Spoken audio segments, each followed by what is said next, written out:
Do you know how like every Christmas special begins with the sound of jingling bells? Yeah, by That's law. how you know. That's how you know. It's the newest sound effect I've added to this soundboard, along with, you may recall, I can't do this anymore. I hate it. Everything's bad. my favorite and universally applicable sound effect. Well, we're drinking a drink called Archibald's Last Memory. That's right. What's in it? Rye, Fernet Branca, Benedictine, and maraschino liqueur. Any casual observer who looked at our bar situation, and incidentally, I think, dear listener, that we might do a video for the episode, the short that drops next Friday on New Year's Eve. We might do a video, so you may be, in fact, privy to our bar situation. But any casual viewer of our bar would think these people are either fabulously rich or spending a irresponsible and disproportionate amount of their income on alcohol. And the reality is the latter. We have a series of exotic boozes. I mean, should we reconsider the amount of money we're spending on booze? Well, no, because we can't spend that money on any other pleasures in life, apparently. Well, I mean, it's not like we're going out to bars and restaurants and stuff. I just canceled tickets to go see my family for the second time in 6 months. Yeah, that's pretty fucked up. It's pretty fucked up. But in the meantime, we have such things in the house as Benedictine and... Well, we've had that in the house since last Christmas. We have absinthe in the house. To be fair, the Benedictine, I had a Christmas cocktail last year that used the Benedictine from that very same bottle. Mm-hmm. It's not like we're drinking a bottle of it every month or anything. The Fernet Branca is among the more exotic. The absinthe, I don't know. What do you think is the... Well, the yellow chartreuse we couldn't even get. We tried to get yellow chartreuse. It's true. We put in an order for booze and we put it in online and the booze store called me and said that they were out of the yellow chartreuse. But that's because so many people want to drink it. No, they specifically said that they didn't know it existed and had not had anyone order it before as far as they knew. But it's on their website. It is, but... as in stock. One of the reasons I put it on the list was I checked their website and they had a little check mark that said it was in stock at the store we normally go to. Probably the last people to buy chartreuse there were me and you, regular green chartreuse, probably 3 months ago. I doubt they've had a chartreuse order since then, much less a yellow chartreuse. Wow. Well, it only redoubles my desire to try yellow chartreuse. Anyway, we're drinking Archibald's Last Memory. Which is a great name for a cocktail. It's an incredible name. The implication, of course, being that we will become so fucked up by drinking this drink that we will be cognitively impaired. Oh, I don't know. I thought it was death. I thought it was his last memory. I thought it was sort of a paradox because you can't really have a last memory because a memory only happens when you have a future experience. Is a paradox, yeah. That's an important point. I guess we'll see what happens. It is Christmas Eve. We're recording this on the 23rd for release tomorrow.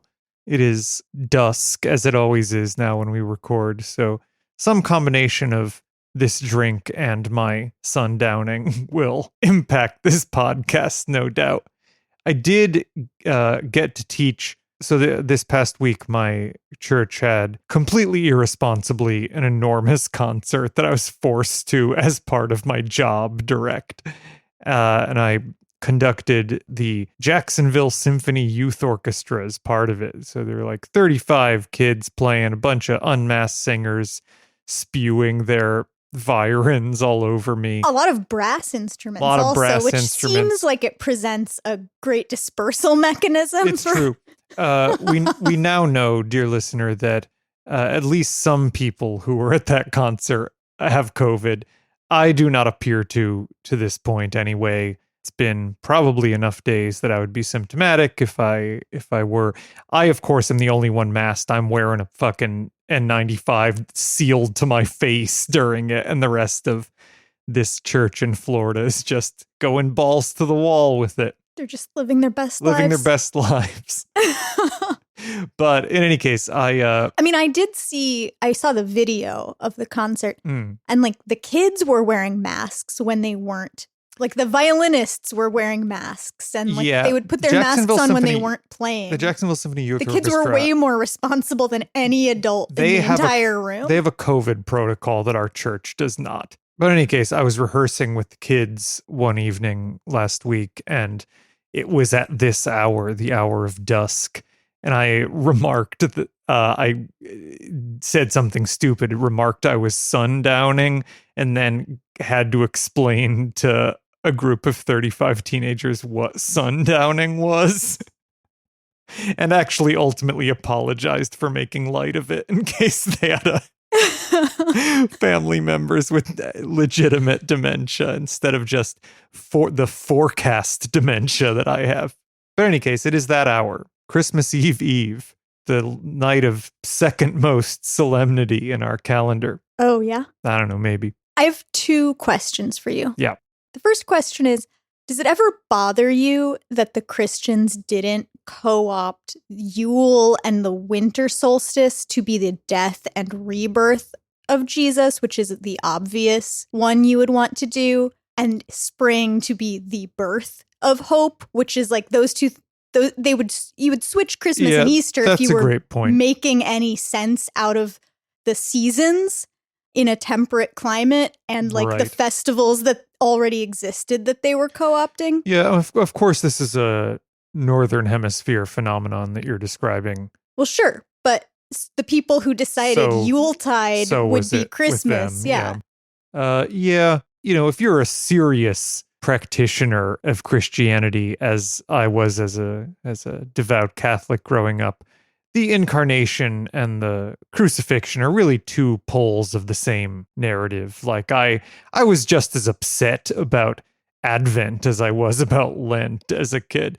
All the best Advent carols reference the ultimate crucifixion of the infant Jesus also. So I think that's sorrowing, sighing, bleeding, dying. Yeah, sealed in a what is it? Stone cold tomb. Yeah. Well, first of all, that's an Epiphany carol. Wow. Don't get it twisted. Damn. I knew you would do this. I knew it.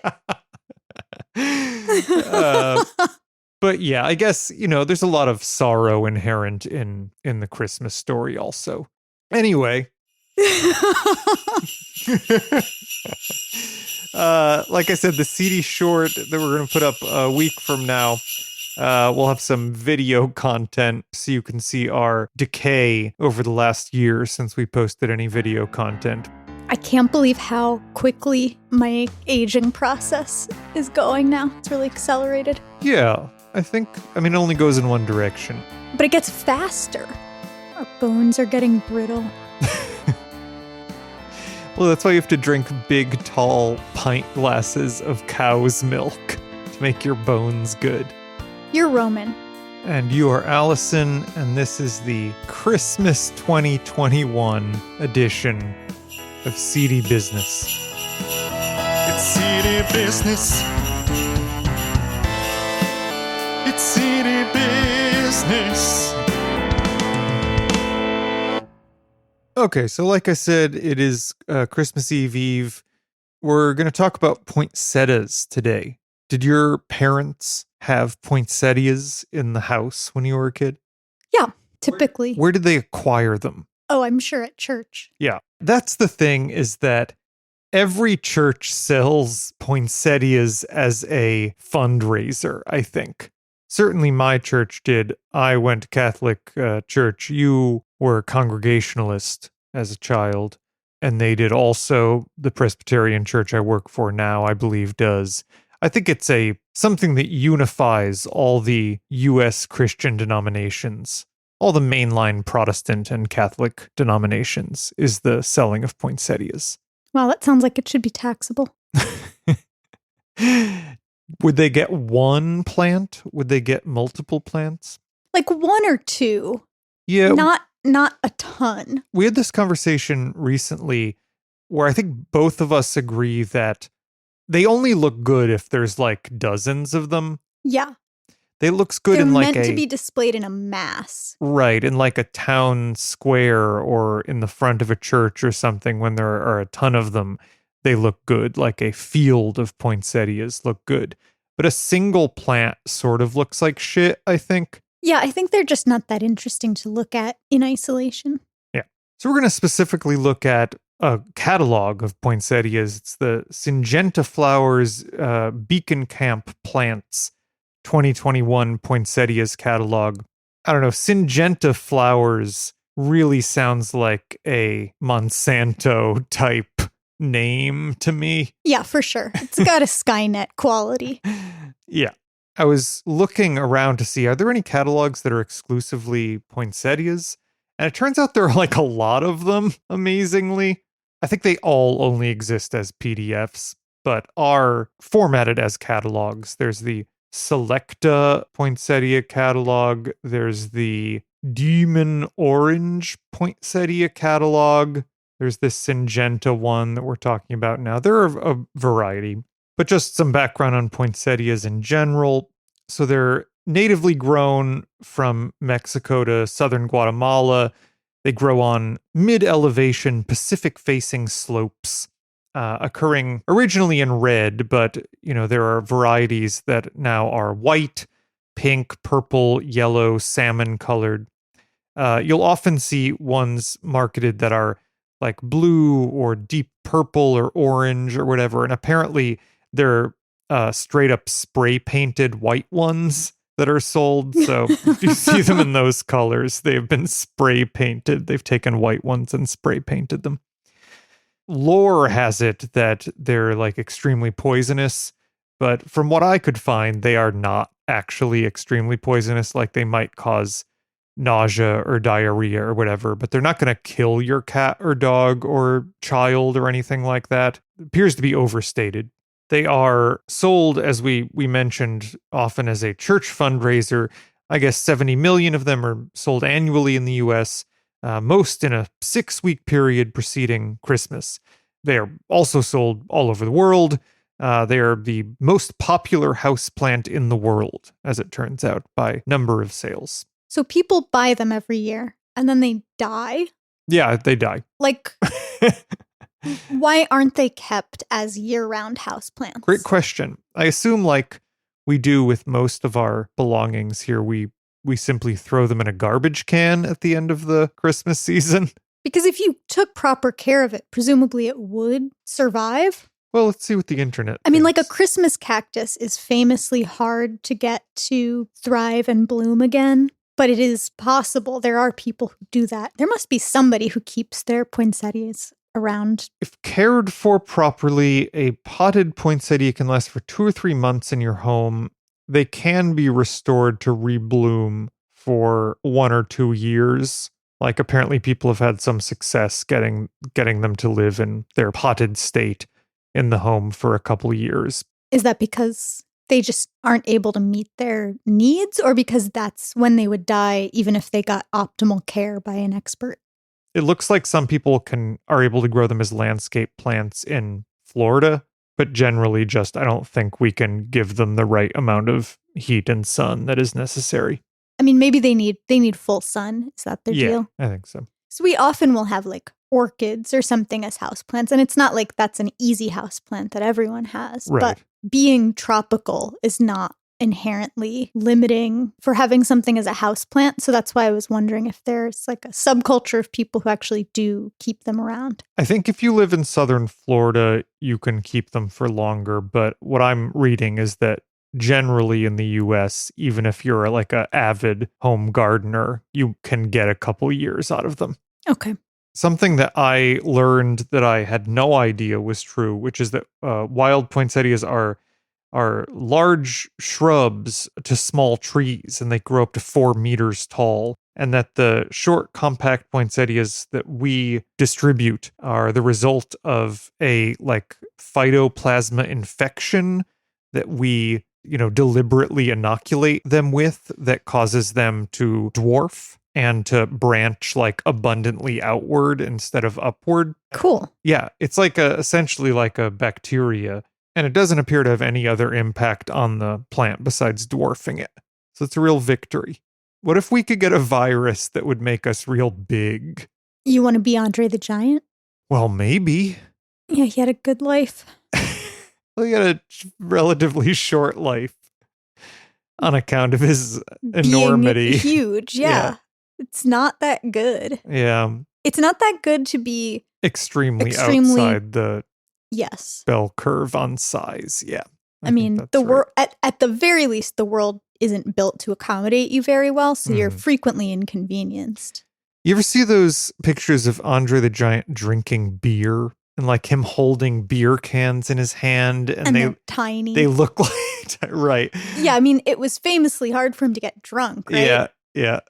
Other wrestlers claim that they have witnessed him drink 120 to 150 beers in a sitting, which seems improbable. But he did weigh like 500 pounds and was like over 7 feet tall. So maybe, I mean, that's like 15 gallons of beer or something.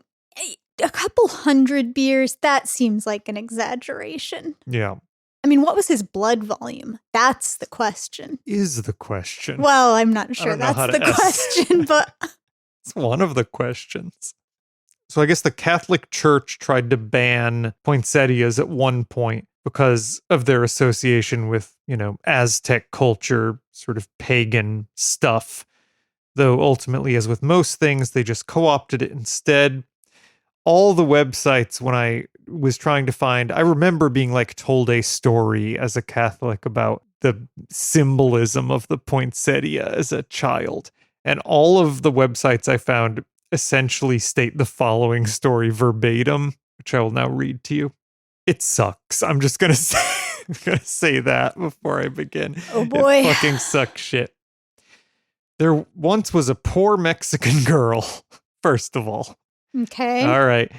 There once was a poor Mexican girl called Pepita who had no present to give the baby Jesus at the Christmas Eve service. As Pepita walked to the chapel, sadly, her cousin Pedro tried to cheer her up. Pepita, he said, I'm sure that even the smallest gift given by someone who loves him will make Jesus happy. Pepita didn't know what she could give, so she picked a small handful of weeds from the roadside and made them into a small bouquet. She felt embarrassed because she could only give this small present to Jesus. As she walked through the chapel to the altar, she remembered what Pedro had said. She began to feel better, knelt down, and put the bouquet at the bottom of the nativity scene. I'm sorry, wait, hold on. Is giving presents to Jesus something Catholics do? No. I mean, no. I mean, I guess this a thing? If you consider tithing to be giving presents to Jesus. That's giving. Well, that's giving money to the legal defense fund for pedophile priests. Yeah, definitely. Yeah. But like the base premise of this story is confusing, at least within my cultural framework. Yeah, I mean, I don't know what's done globally or historically in this way, but suddenly the bouquet of weeds burst into bright red flowers, and everyone who saw them was sure they had seen a miracle. From that day on, the bright red flowers were known as the Flores de Nochebuena, or flowers of the Holy Night. The shape of the poinsettia flower and leaves are sometimes thought to be a symbol of the Star of Bethlehem, which led the wise men to Jesus. The red-colored leaves symbolize the blood of Christ, and the white leaves represent his purity. What do you think about that? Well, I don't particularly like it. Gotta think of that little baby being bloody. Of course, that we're taught as kids, this is sort of, you won't find this in the Catholic catechism, but in the sort of verbal tradition, of course, Jesus was birthed like dry and covered in talcum powder, like sweet smelling. He came out of his... So they tell you this like in Sunday school? Yeah. They're like, hey, BT dubs. Jesus was He was dry, actually not even nude. He was fully clothed. I don't know that we got that, but that was the implication. We definitely got explicitly that he wasn't like gross when he came out. He was like dry and And they said powdered? I think I invented that part. But like dry and clean and like good smelling and perfect. When did he take his first poop? And was that also good? I assume that Jesus's first poop, like all of our first poops, was meconium, but I bet that all of Jesus's poops throughout his entire life were meconium, so they like didn't. Oh my God! So they didn't smell bad or anything. That's my theology. I'm going to start that as a rumor that throughout his 30 plus years, it's like he a only sticky pooped. liquid, right? Yeah. I've never seen meconium, but you wouldn't want to be pooping it. But they as say an adult, but they you say wouldn't it like doesn't. that. It doesn't smell though, and that's why Jesus's poops were always that. So the Catholics actually are not that big on the Word became flesh. Jesus was a true human being, and that's an important part of the story. They'll say it's an important part of the they story, don't but then they'll be believe like, it. he never did sin, so already that makes him like separates him from human form, right? Like it's important to them to state that he was human in all the ways, but then But he didn't touch his penis, right? He didn't touch his penis. He never got mad, even though there's. He whipped people, as far as I understand, and cursed a tree. He definitely But was all right. mad a lot. He cursed a fucking tree. Yeah, he was like a dick a lot in the gospel. He So I guess really that wasn't a sin somehow. I mean, I say this as a guy who like pretty much likes, the prevailing leftist interpretation of Jesus's teachings. I'm pretty on board with. But he wasn't like pleasant in scripture. No, he was like a difficult overtly mentally ill person. Yeah, for sure. Which I say as an unpleasant and overtly mentally ill person. Yeah, like, I mean, you're in a position to be yourself. But I'm just saying, like, he definitely was not easy to be around. Yeah. Again, just like me. I'm basically like Jesus, is what I'm trying to say. Well, I've become one of your apostles, I think. Okay, what do you think about this Syngenta flowers / Beekenkamp plants 2021 Poinsettias catalog, which we'll link to? Well, I think that's a real mouthful. So my very first question, and maybe you can't answer this, I certainly have done no research or preparation of any sort. Yeah. So given that these are all tropical plants that are being shipped to their various destinations, there's a map of the United States and Canada, and it shows which varieties of poinsettias you should get if you're in different regions of northern North America. Uh-huh.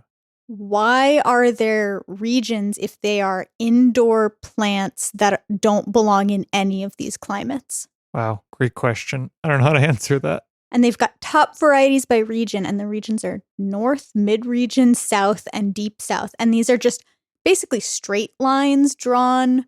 Yeah, here's the thing. Like, maybe this isn't where they live best, but it's the ones that... Is it possible they're saying these are simply the ones most popular, like, culturally in these regions? Well, that's the thing. That's why I point out that these are just straight lines drawn. Like, they're not demarcating any sort of cultural or geographical features. Like, they've drawn a straight line across the United States at several levels. Yes. And those are the borders of their region. Like, these don't even match with, like... I mean, it must have to do not with climate, but with how much sun it gets. That would be why they were straight lines. Okay, but then that would imply they all want more sun than you can give them. So why... There might be some that are acceptable, they can tolerate being farther north.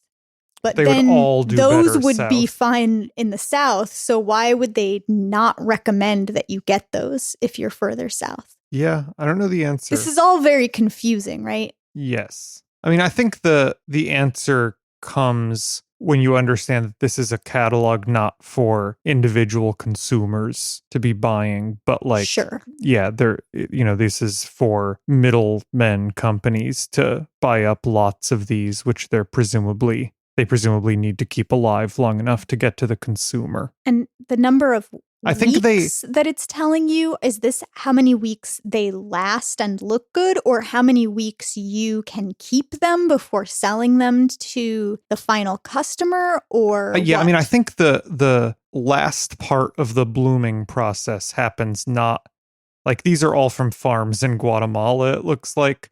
So they send them to you. They send them to and then you these keep them for X number of weeks, expecting them to blossom at a particular time. And to be clear, it's not homologous with petals, right? Right. The inflorescence is just the part that's like right in the very middle. And then they've got modified colorful bracts that are very big and that we think of as petals. Yeah. But those don't change color until the flowers bloom. Is that right? End, I think. Okay. Yeah.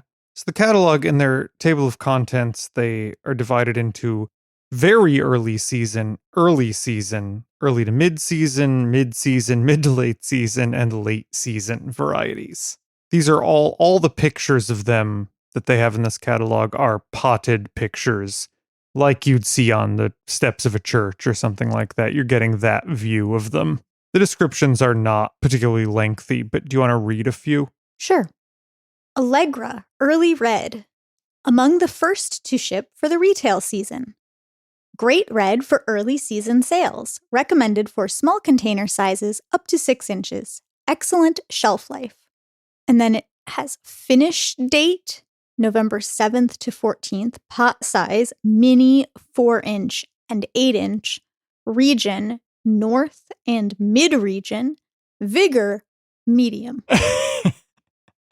Medium vigor. That's how I describe myself, Yeah. I think. It's a great self-identification for me as well.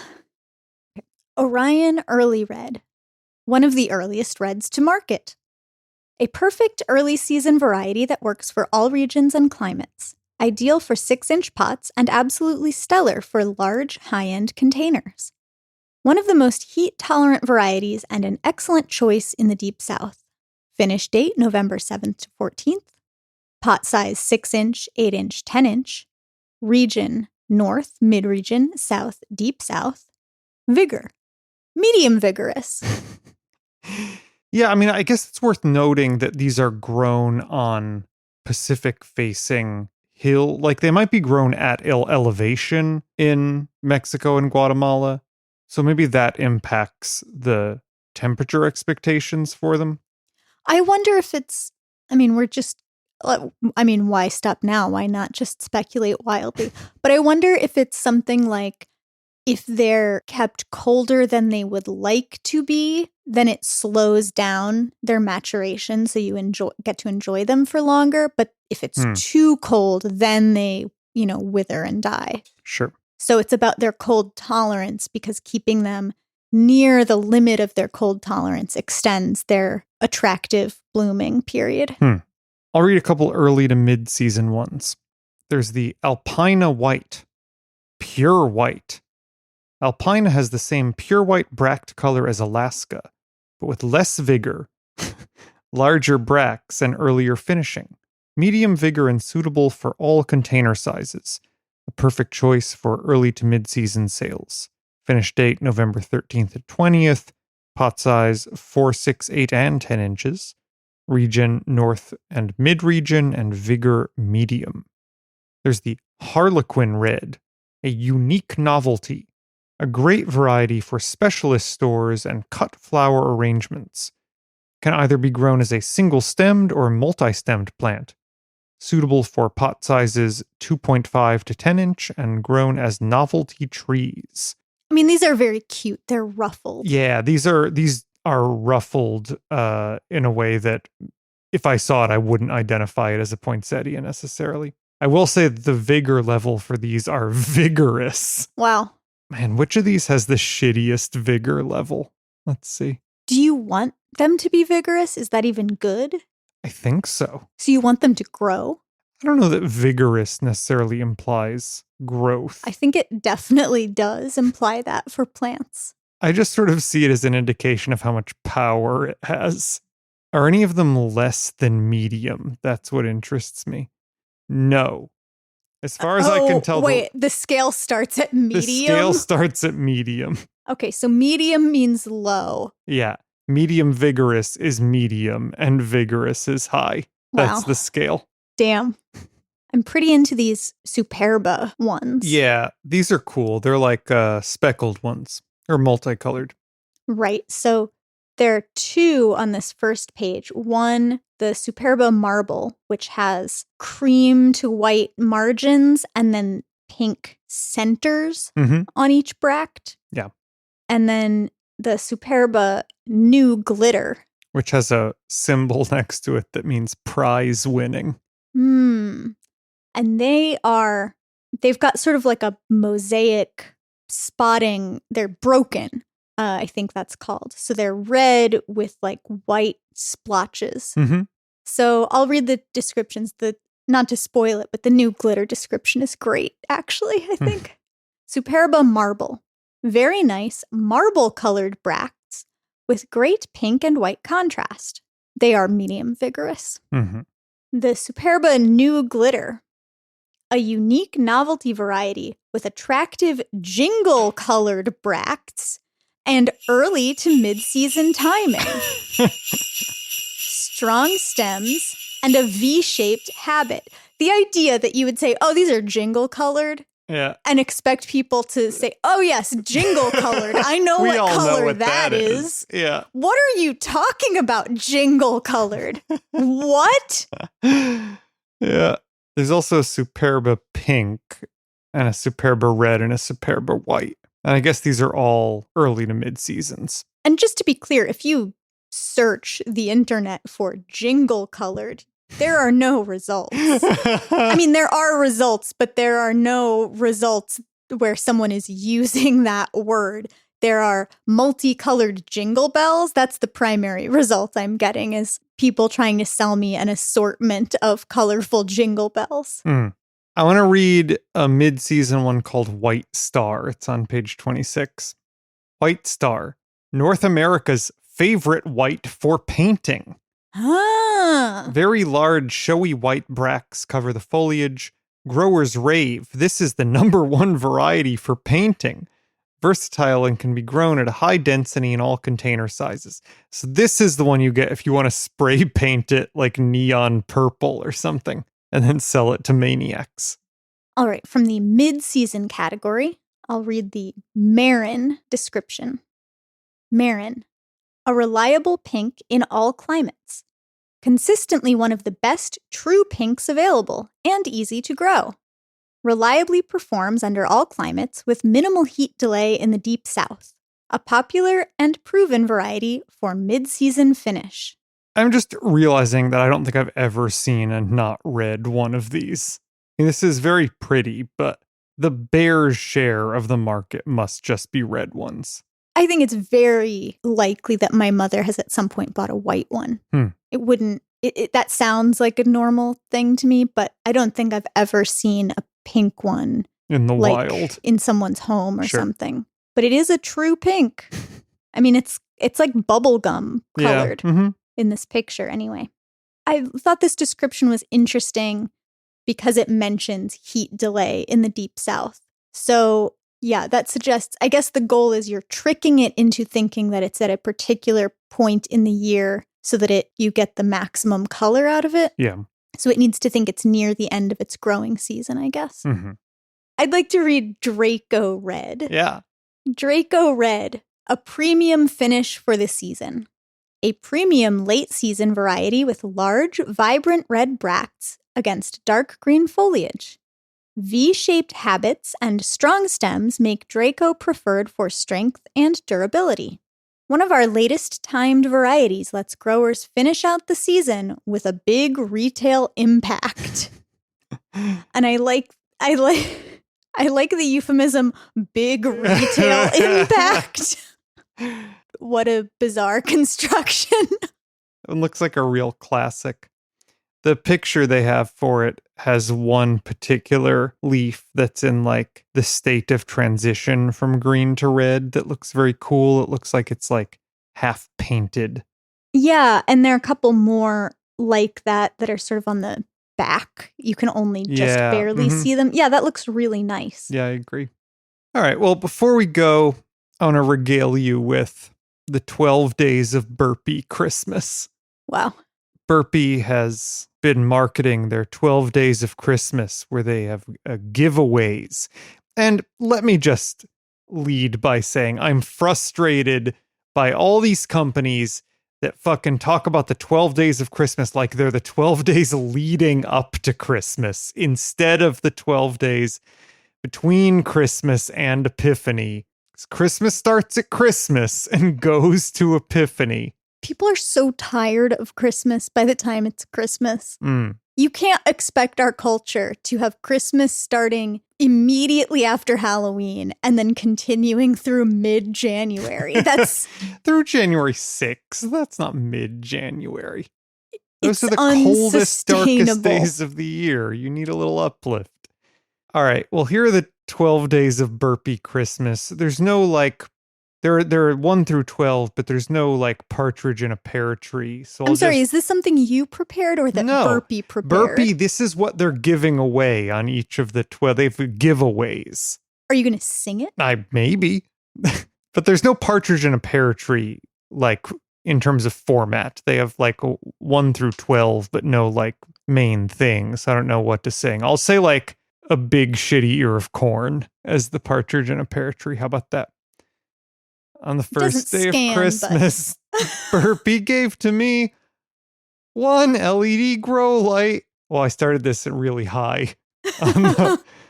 On the first day of Christmas, Burpee gave to me 1 LED grow light and a big shitty ear of corn.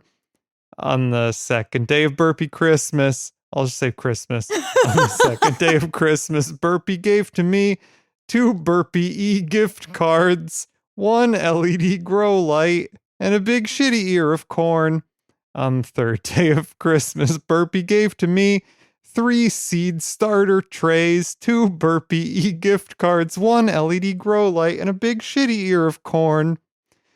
On the fourth day of Christmas, Burpee gave to me 4 waxed canvas garden totes, 3 seed starter trays, 2 Burpee e-gift cards, 1 LED grow light, and a big shitty ear of corn. This is going to get intolerable. Wow. Yeah, this is pretty rough already, I have to say. On the fifth day of Christmas, Burpee gave to me 5 Burpee mugs. They're shaped incidentally like a flower pot, but they're like a terracotta pot. That's right. 5 Burpee mugs, 4 wax canvas garden totes, 3 seed starter trays, 2 Burpee e-gift card. No, that's not how that goes in terms of tune. 1 LED grow light and a big shitty ear of corn. On the 6th day of Christmas, Burpee gave to me 6 vintage Burpee cover posters, 5 Burpee mugs, 4 wax canvas gardens totes, 3 seed starter trays, 2 Burpee e-gift. Oh no, you are sundowning. I am well, I'm on my second drink at this point. 1 LED grow light and a big shitty ear of corn. On the 7th day of Christmas. Shouldn't the grow light be the... I don't know. No, because it's 2 turtle doves and a part. Oh, yes. That's why it's not making any sense. That's why you're confused. LED grow light has to be and a shitty ear of corn. Right. Or an LED grow light should be there. Okay, we're gonna do the rest of them with the LED grow light being the central item. All right. It's gonna go great from here on out. On the 7th day of Christmas, Burpee gave to me 7 glass sunflower ornaments, 6 vintage Burpee cover posters, 5 Burpee mugs, 4 wax canvas garden totes, 3 seed starter trays, 2 Burpee e-gift cards, and 1 LED grow light.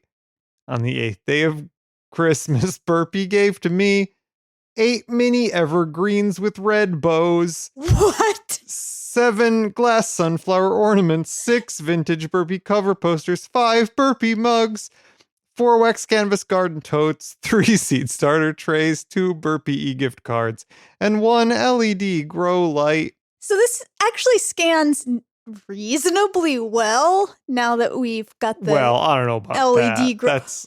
LED grow light. I mean, it's better than whatever was going on before. 9th day of Christmas. Burpee gave to me 9 hats that say Burpee on them that dads would wear, but not like in a cool way. Wait, that's what they're calling They're them? hats. It just says 9 hats. Hats. But their dads would wear them, but not in a cool way. 8 mini evergreens with red bows, 7 glass sunflower ornaments, 6 vintage Burpee cover posters, 5 Burpee mugs, 4 wax canvas garden totes, 3 seed starter trays, 2 Burpee e-gift cards, and 1 LED grow light. On the 10th day of Christmas, Burpee gave to me 10 packets of super sauce tomato and golden egg summer squash seed varieties. Okay. 9 hats that dads would wear, but not in a cool way. 8 mini evergreens with red bows. 7 glass sunflower ornaments. 6 vintage Burpee cover posters. 5 Burpee mugs. 4 wax canvas garden totes. 3 seed starter trays. 2 Burpee e-gift cards. And 1 LED grow light. On the 11th day of Christmas, Burpee gave to me 11 merry and bright ornaments, strawberry batbird butterfly truck with a Christmas tree in the back and a pepper. Wait, what? They're ornaments that have in the shape of strawberries, a bird, a butterfly, a pickup truck with a tree in the back of it, a pepper. 10 packs of super sauce tomato and golden egg summer squash seeds. 9 hats the dads would wear, but not in a cool way. 8 mini evergreens with red bows. 7 glass sunflower ornaments. 6 vintage Burpee cover posters. 5 Burpee mugs. 4 wax canvas garden totes. 3 seed starter trays. 2 Burpee e-gift cards. And 1 LED grow light. Here we go. On the 12th day of Christmas, Burpee gave to me 12 festive bird seed wreaths. And these look great. This is like the one I'd want to get, incidentally.